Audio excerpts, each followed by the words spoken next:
So welcome everybody to our office hours. As I said earlier, my name's Leanne Pressly and I'm the CEO of Stitchcraft Marketing. And I appreciate everybody taking time to be with us today. We're probably gonna do, I don't know, 15, maybe 20 minutes of presentation, and then we'll open it up for some chat and take your questions and help you solve any business problems that you're having, shall we call it. And then I'll do video, like I said, just for a couple minutes here, and then I'm gonna just sign off because I'm gonna be doing this all the time, and I'm sure you don't want to look at the side of my head versus the front of my head. So hopefully you'll just be looking at the slide deck, which I said earlier, maybe 10, 15 slides, and then we'll get right to your questions. So today we're going to be talking a little bit about craft trends, 2021 craft trends. And I'm just gonna stop my video. There we go. Okay. What we usually do when we do craft trends is we're going to Creativation, we're going to TNNA, we're out and about, we're in shops. And of course, as we all know, COVID has killed all of that. And so we've kind of had to scramble around to put together our annual craft trends report. And hopefully someday soon, we'll all get back to some sort of a place we can gather. But for now, this is how we have to do it. Let's jump in here. I've got mostly what we found in social media and trend forecasts throughout all of our channels, and just from talking to other clients that we have and prospects that we have and just talking to all sorts of people, we put this together. So the first one, of course, has to do with crafting at home with an eye towards sustainability. We all know with COVID, it's shut us all in and we're all spending tons of time at home. I think also I've seen a big focus on slowing down, on managing stress. And so, of course, we're seeing that come forth in some of the trends. We're also seeing a trend of easy entry. A lot of beginners are looking to get into crafts. So kits and projects and ideas that are really easy for just somebody that has never crafted before to pick up seem to be super popular. Another trend seems to be space. Of course, when we're all at home, and I don't know about you guys, but I was home with my husband and my daughter and my 2 dogs, and we're all sharing internet and we're all sharing space. And so having craft projects that were easy to just portably pull out, work on for a little bit, and then put them back has also gained a lot of popularity. And so I think that's probably going to continue even as some people start going back to the office. And then lastly, crafts that are focused on upcycling and sustainability. And of course, with a focus on trying to improve that space that you have around you in your home. So a lot of home decor and crafts that are focused on that. One in particular that I wanted to bring to your attention is resin casting and polymer clay or air dry clay. I'll show you a super quick little video here. But we love this craft because it's super easy entry. You don't need a whole lot of materials to get started. Again, it's low barrier to entry. The resin casting in particular doesn't require ventilation. There's not a lot of the danger with the product that sometimes you see with some of these materials that in the past have, toxic warnings. That's not the case with any of this stuff. Wherever you are. This is a video here on the right-hand side that you can see of somebody making just a bracelet. Bye. Have a good one. I don't think that's my video talking. Yeah. So as you can see, it's super easy to make. It's really cute. It comes with these little, pieces you can partition off. And then with that, you can do a lot of cool stuff. Jewelry making, pendants. I've seen people make gift tags and other just really cool stuff with the resin and polymer clay. We love to track hashtags, and resin mold is the one that we were following with 729.4 million views on TikTok. The polymer clay has also been super popular with 1 million views on TikTok. I'm sorry, 996.1 million views. And the air dry clay, also super popular with 57 million views on TikTok. So I do think that you're going to see this continue to grow just because it's accessible, it's customizable, it's easy using things that you have on hand. The polymer clay in particular, you just throw it right in your household oven, so it doesn't require a separate heat source and so on. So we're going to keep an eye on this as a craft trend. And lastly, like I said, you're using things at home, glitter, sequins, buttons, all of that laying around can easily be incorporated into any of these crafts. If you want to know more about these, I recommend you jump on TikTok and look at Craft Talk, hashtag Craft Talk. Not only will you see hashtags and other related subjects to the resin casting and polymer air dry clay, you will also see lots of cool other stuff that people are experimenting with. So just generally speaking, that Craft Talk hashtag on TikTok is a great way to just introduce yourself to what other people are playing around with. Next, we take a look at something a little closer to home for us, which is the cross stitch, embroidery, punch needle, those kinds of crafts.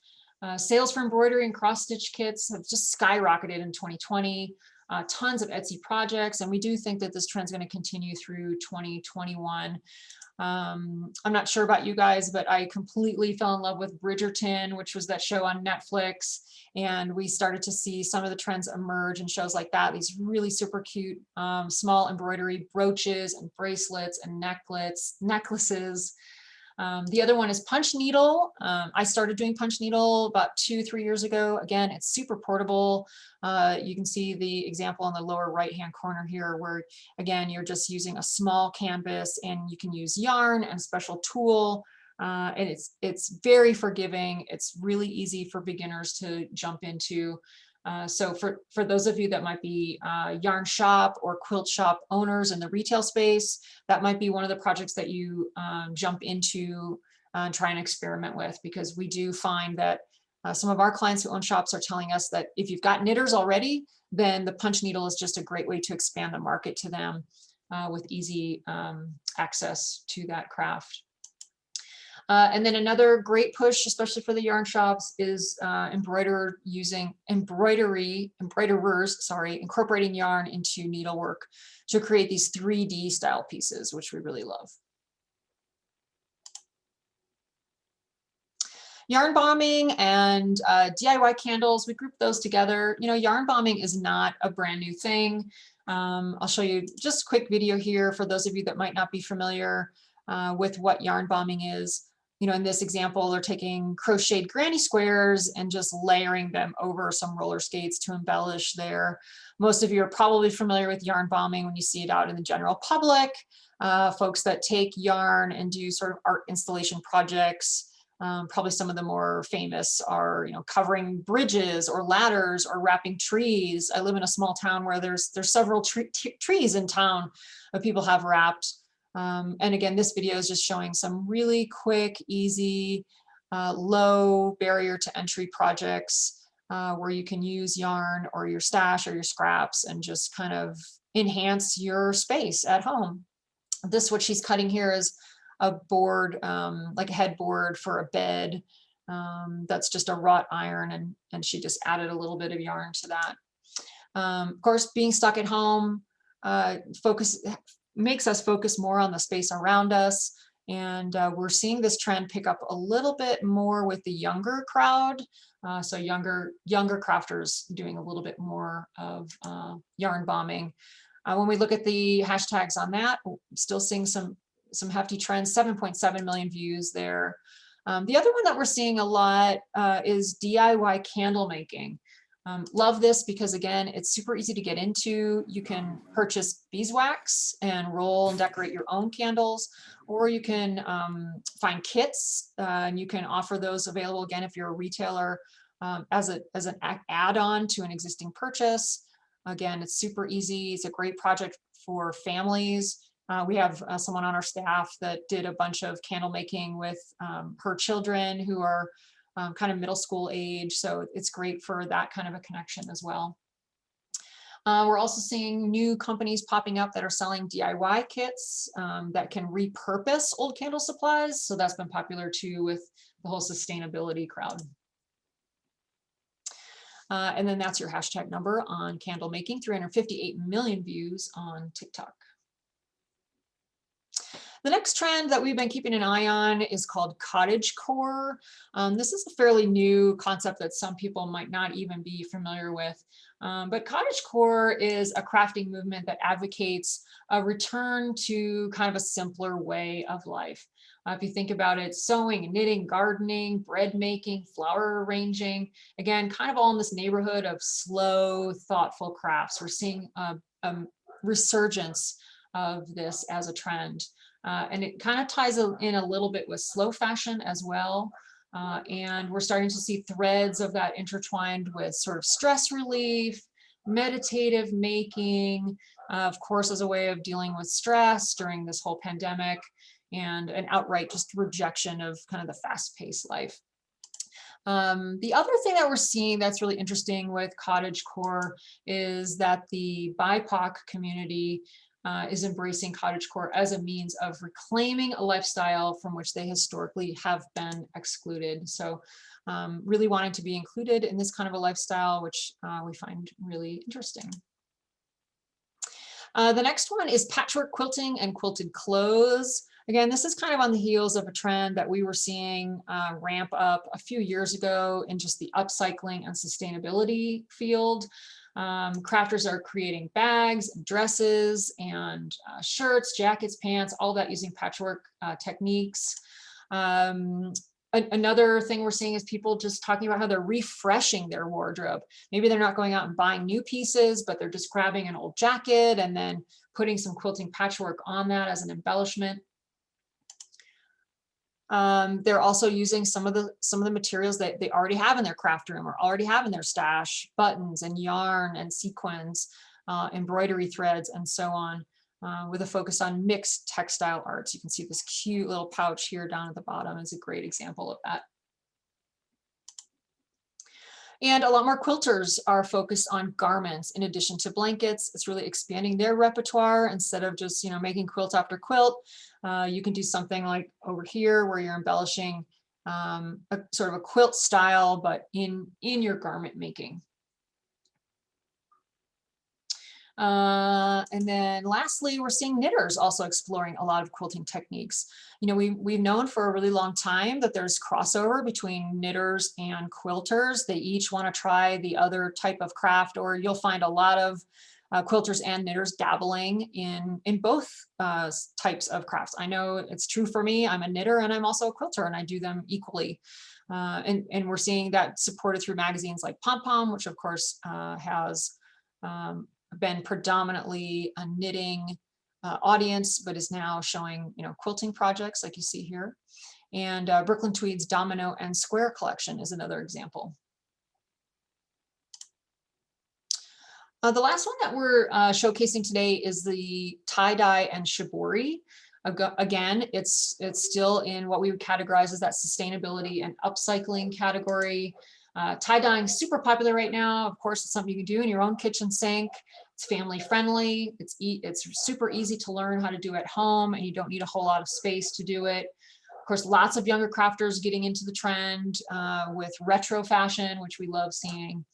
We're seeing 3.8 billion views for tie-dye on TikTok, so we definitely see there's some popularity there. And then shibori, if you're not familiar with that, is a Japanese dyeing method that specifically uses indigo. This is an example in the photo here. And you kind of fold it and shape it to create these sophisticated patterns. So we're seeing a lot more shibori out there in the craft world as well. 10.3 million views on TikTok specifically for shibori. Wanted to show you some examples of other types of stitching. The sashiko, boro stitching, visible mending, we're still seeing that as popular trends. Tons of these artistic methods. I love them. I've been experimenting myself with a lot of these, and it's just super fun to, try a small project. Just this week, I actually did some of this visible mending on a pair of jeans that, as the whole ripped jeans trend goes out of style, you can do your Japanese stitching and bring them right back into style. So we love seeing those still with gain popularity.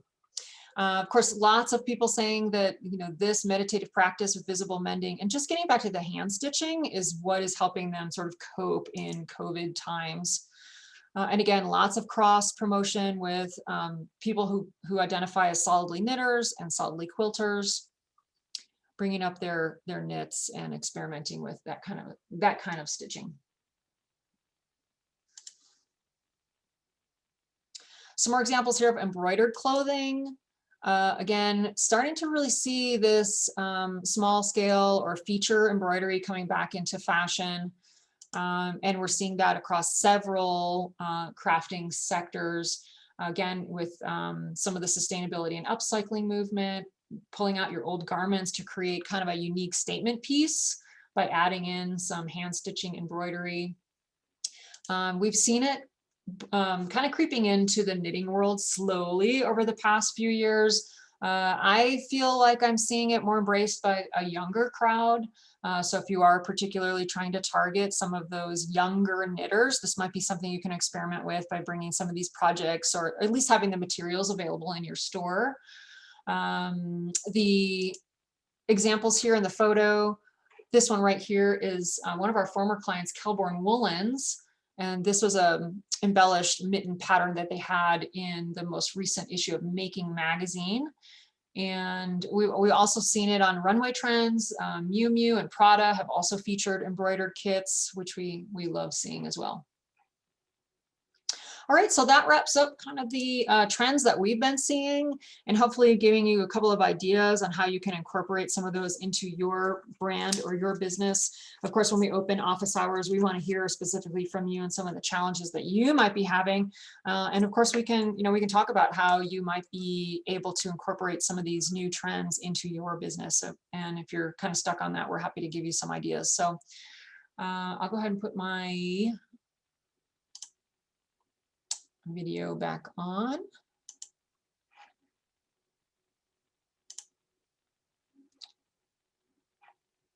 And I'll stop sharing so we can see everybody there.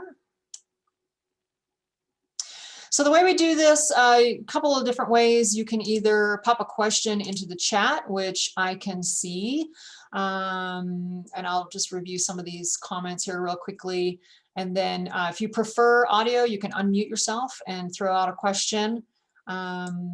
P. Mason to everyone. I did this in the 70s. Isn't it so funny how some of these trends are just coming back? I have an 18-year-old daughter, and God love her, but she thinks she's the first one ever to be wearing, wide leg pants and, some of these, like the mom jeans. And I just want to pull out my pants and be like, "Nuh-uh, you're not first." But it's just amazing how all these trends just cycle back again. So that's kind of funny that you are seeing some of those same trends. And yeah, coming back with the kids for sure. Go ahead. I do think that it is all really retro 70s. I'm waiting for the 80s to come back up. That'll really make me feel old. Yeah. But I remember upcycling, cutting off the top of the jeans and sewing across the crotch and the legs and turning it into a purse. Yeah. And embroidering it and patching it and everything. So I think we're seeing that cycling back again, all the upcycling, all the so yeah, for sure. I was just in a fabric store about a month ago with my daughter, and she just came up to me with the patchwork denim. And she says to me, "Mom, can you make me a skirt out of this?" And I was just like, "You gotta be kidding me." No. That's exactly what she wanted. And to see your comment about the 80s too, she is showing me fashions that are from the 80s that, of course, I just want to, roll over and die because I had all of that stuff. I'm waiting for the fluorescent jackets and the rainbow sweaters and, we're definitely the harem pants.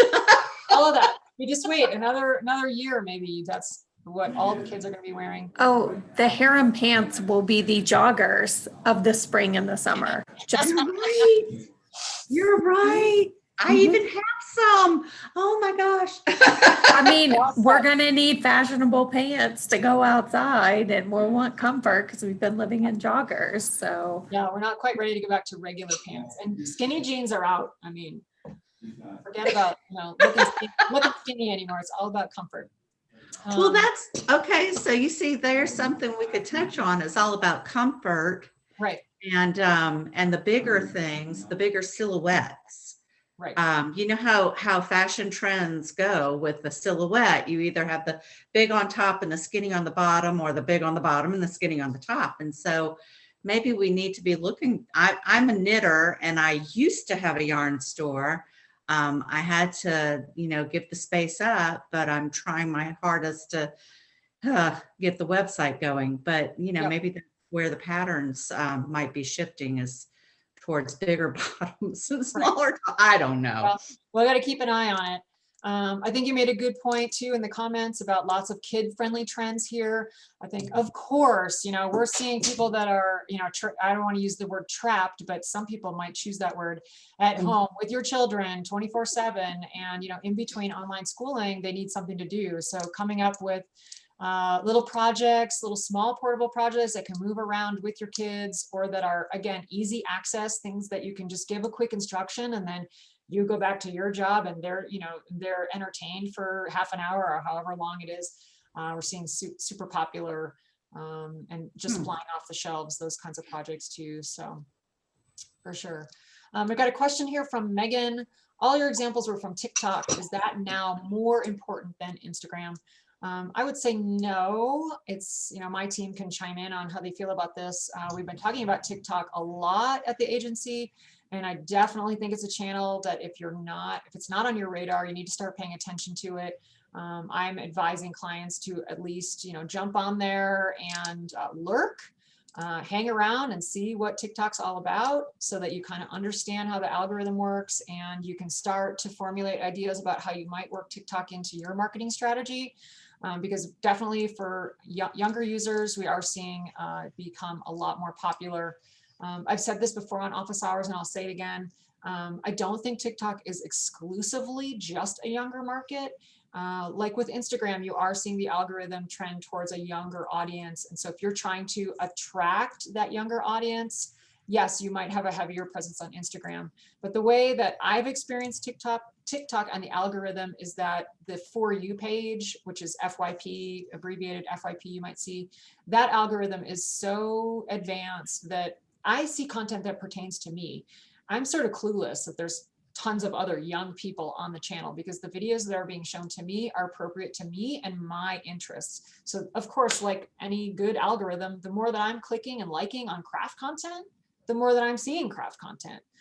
So don't feel like if you're not attracting or trying to attract specifically a younger market that you should avoid TikTok. Understand that the algorithm will work for you, and the content that you're putting up will be seen by your audience. And as long as they're engaging with your content, you should be fine. Yeah, I was going to say, I think I looked heavily at TikTok because TikTok does tend to skew a little younger, and the younger people hit on things before everyone else does. They're like the canaries in the coal mine. So if those crafts are rising on TikTok, you're going to see them on Instagram. And I actually started when I was searching through TikTok at all these different things. Then when I switched to Instagram and started looking on Instagram, I was seeing more and more people making the same things. So it is good to keep TikTok on your radar, because you will likely see things there first. Right. And Flossie made a good point by adding this into the presentation about, just if you don't know where to go, just type in the hashtag craft talk, and that'll be a good place to get you started. And you can branch out from there to see, other hashtags that you could follow to learn more about what people are doing in terms of craft on TikTok. Sorry. So I'm a knitwear designer, and I with not one but two little ones at home, and probably enough space to focus on one or the other. So if I've already started, I have probably about 280 followers on Instagram. So it's not a huge amount. If you were to recommend focusing on one or the other, which would your recommendation be? Mm-hmm. And the other being TikTok? The other being TikTok. Mm-hmm. My opinion on that is, especially given your what I assume to be limited time at home and having the kiddos at home, I would probably recommend that you just stay focused on the Instagram swim lane. It's what you know. It's a lot more accessible in terms of creating the content. You know, you can shoot a bunch of photographs and then maybe optimize them at a later sitting and then upload them at a later sitting. And I think Instagram just it lends itself more to managing the content in more of a choppy way.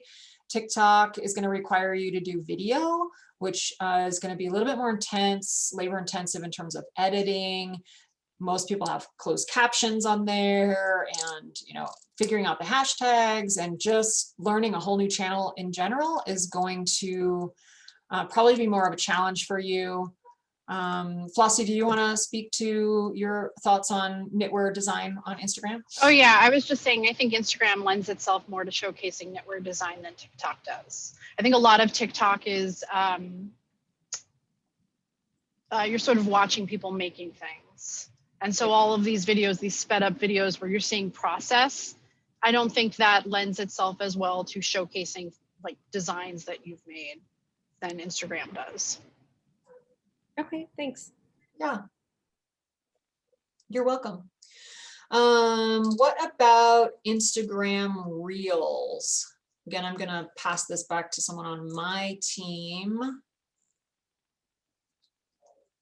to comment on that question. What about Instagram Reels, which is like a competitor to short video? Flossie, you want to take that one? I'm seeing Instagram Reels pick up more. It's funny because I see Instagram Reels really taking off in sort of the beauty and the makeup sphere. It's happening a little more slowly in terms of at least my feed and what I've seen in knitting and quilting and embroidery and that sort of thing. Right. I don't know if anyone else has sort of seen crafters using IG Reels more heavily now. Yeah. So Susan, I see that's your question. Hello, how are you? I would say probably your focus should just be on, you know, making sure you master Instagram. From there, go to maybe Instagram stories and get a super solid handle on that, making sure it's consistent. And then after that, I mean, I think if you're interested in real type of content, that short format video, then maybe you are ready to take a look at something like TikTok. But I would say solidify your focus on the basic Instagram channel for now. Someone who her content has not gotten a huge amount of traction, but it is sort of an interesting way to look at crafting content is Heidi, who's Hands Occupied. She has a TikTok account and she has been creating lots of shorts that are basically real short, either tutorials on like how to make a certain stitch, or some of the other things she's talked about are like her top 5 crafting books. And so she's just done a real short video and shown you all the books in there so that like if you're interested in getting started, you can find them. That to me seems like an accessible way to look at Instagram Reels. One of the things so the knitting process is not necessarily something that can be showcased exactly the same way as like making and pouring resin. And so I think finding ways to sort of tell that story through more photos or over a slightly longer period of time, as opposed to just doing like a real short snippet, might be an easier way to look at that. So. Yeah, and I think anytime that you can really focus on storytelling, you know, we've talked about this a lot, and Susan, you and I have talked about this as well. For those of you that don't know, Susan owns a yarn shop in Sarasota, Florida. And, you know, you and your specific brand with your focus on the Pearl Diver colors and the work that, you know, Murray's doing. And again, for those of you that don't know, because of where Susan lives, she's got this fantastic niche where her husband, who is a scuba diver, goes into underwater environments, photographs the creatures that he sees, and then Susan dyes the yarns, or has certain designers do that in the same colorways as the underwater photography. And so it's a really unique niche that's only available at her shop.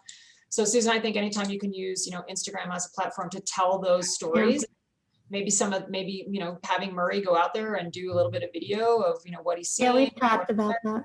Yeah, would be a great The way to use reason I brought up the reels is I'm in this group called the Mastermind Group. I think it's I always mix them up, Craft Industry Alliance or. Yep. Okay, so there's 6 of us in it, and there's one girl who's really, really good at Instagram and has like 30,000 followers, and she's all about reels. She talks about reels all the time. So that's why I asked the question, because one of we give ourselves homework. Yeah. So my homework is to do a reel. Okay, I want to see that. Yeah. Kudos to you. I always encourage you to try new things. You just never know what your specific audience is going to pick up on. And also you don't know what you're going to love doing. I mean, anything that you love doing on social media is going to come across as more authentic, connect more with your audience, especially in your case. So, if you've got the time and the energy to try the reels, I'd say go for it. Yeah, I don't have any of those things, but I'm still going to do it. That's a separate office hours. Yeah. Another question here. Do you see anything related to wedding crafting? I'm going to toss this one also over to Flossie. Yeah, actually, it's funny because I've seen at least a couple of people in my circle, the kind of stuff that the people who are getting married in quarantine, they're having Zoom weddings. So a lot of the crafting is crafting their backdrops and sort of having people in your family craft backdrops for themselves as well, so that you create sort of a cohesive wedding atmosphere and have, pictures that reflect that you all attended the same wedding. But because of quarantine, I'm not seeing a lot of wedding crafting that you would have seen before quarantine. I think that's always going to be a thing. I think people wanting to make their own place settings and name holders and, all the little things that you would make if you're having a DIY wedding, that's always going to happen. But right now, because of quarantine, it's sort of shifted to what can I make for my square, my Zoom square, to indicate that I am now attending a wedding or I am having a wedding. And so it's more along those lines. Thanks, Flossie. That's interesting. So would you say that that's more of a digital, or if you could, build some type of digital or Cricut craft and take that Cricut, picture of that Cricut and email it to your guests? Yeah, that would actually make a lot of sense. I've actually seen a lot of people do the hang a curtain rod and then they put, some kind of drapery and then they'll wind fake flowers around it, that kind of a thing. But I could see a Cricut type thing working to sort of standardize it for everyone who's attending. Because you could get the color and the theme. Yep. Okay, good, thank you. See the wheels turning. That's good. That's what we're hoping for in the office hours. Anybody else have questions? Business problems, other challenges that you want to review or get some feedback on?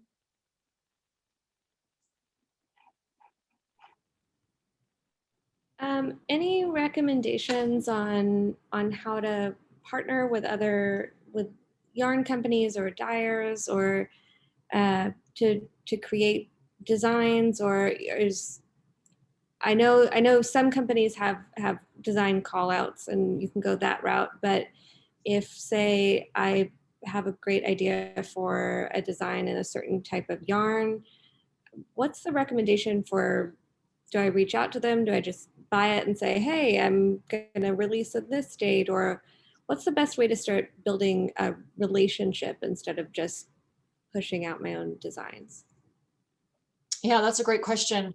Laura, do you think you might have some ideas about that? Laura is our resident manager of the design programs that we do, and she manages the design collection for Miss Babs. So she's got a lot of experience in seeing designers submit their work, and then from there seeing it move through the entire process to from idea and concept to a live pattern. So Laura, maybe you can speak to that a little bit.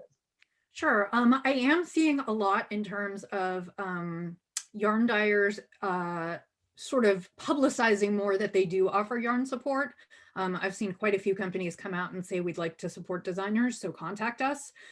Honestly, the best thing to do is to reach out. I mean, if you know anyone who's affiliated with the yarn company, or you have a friend or someone who can make an introduction for you, obviously using your network.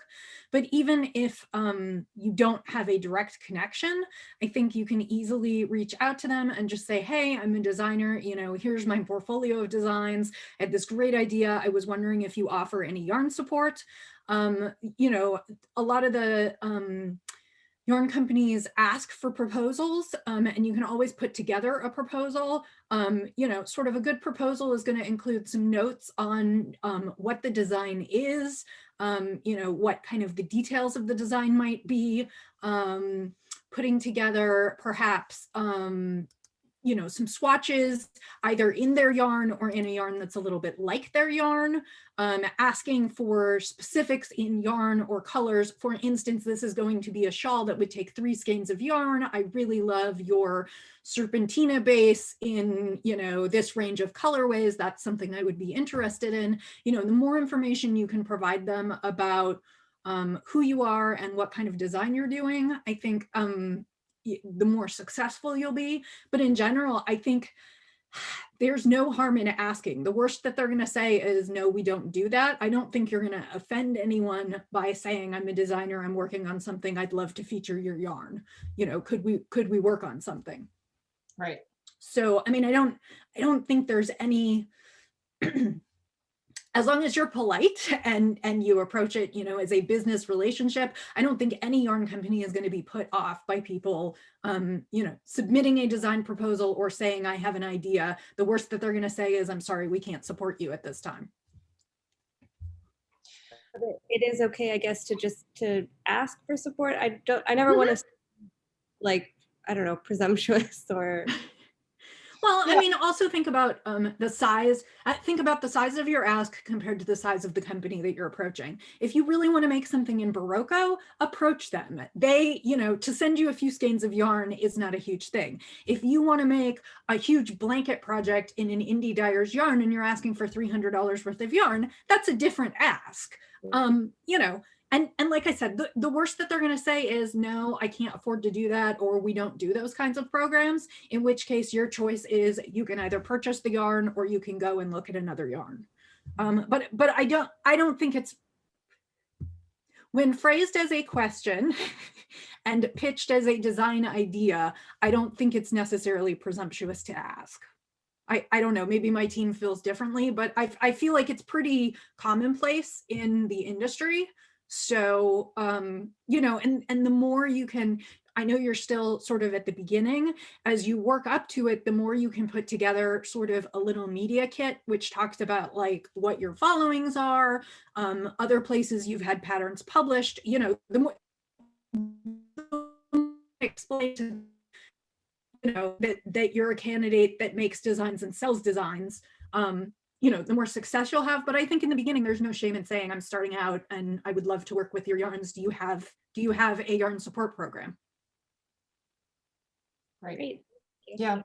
I would just reiterate what you said, Laura, just about being professional. You know, it's like anything else. If you have a professional presence and you approach it in a professional manner, and you keep in mind that really what their need is, a yarn company or an indie dyer, is they want to sell yarn, and patterns sell yarn. And so if you can be that vector for them to sell more yarn, they will be more likely to partner with you. So again, I would just reiterate what Laura said about your social media footprint. Yarn companies, in my experience, want to work with designers that have a bigger footprint. So the more that you can build up your Instagram following, your Facebook following, or you can show whatever kind of footprint you have out in the world, so that once your design is finished, if you're going to be independently selling that, you've got the ability to show that yarn company, hey, look at all these places where I'm going to sell this pattern that are going to recommend your yarn. And so they will see that from their business perspective and be more inclined to work with you.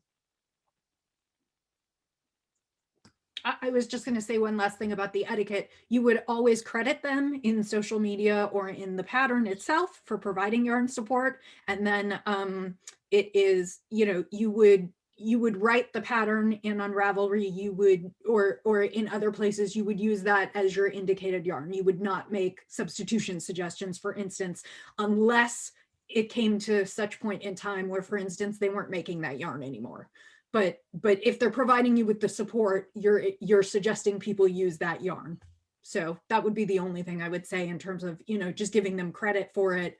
And they may have some requests sort of related to that, but just steering people towards their yarn.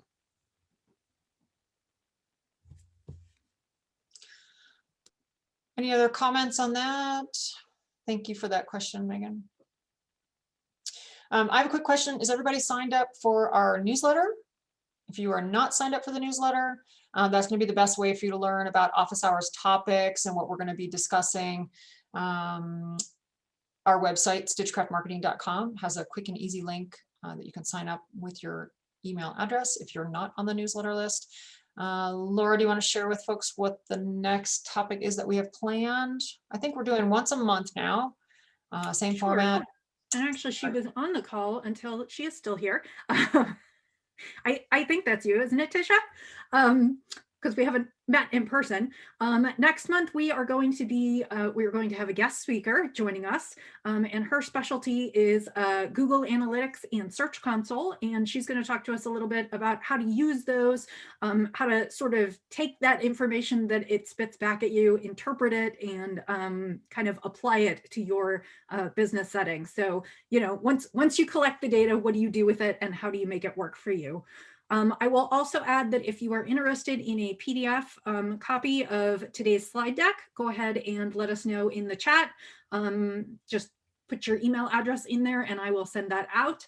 I'll also send you the link to the replay of this. We post all of our office hours on our YouTube channel. So if you ever miss a session, you can always catch up on there. But like I said, our next session will be March 16th. And our guest speaker is Tisha, and she will be covering Google Search and Analytics consoles. All right, so I would say unless there's any other last minute questions or comments, I will say thank you so much for giving us your time. It's always wonderful to share time and space with you and get your ideas and help us with all of our crafting and making our businesses grow. So thanks again, everybody, and have a great rest of your week.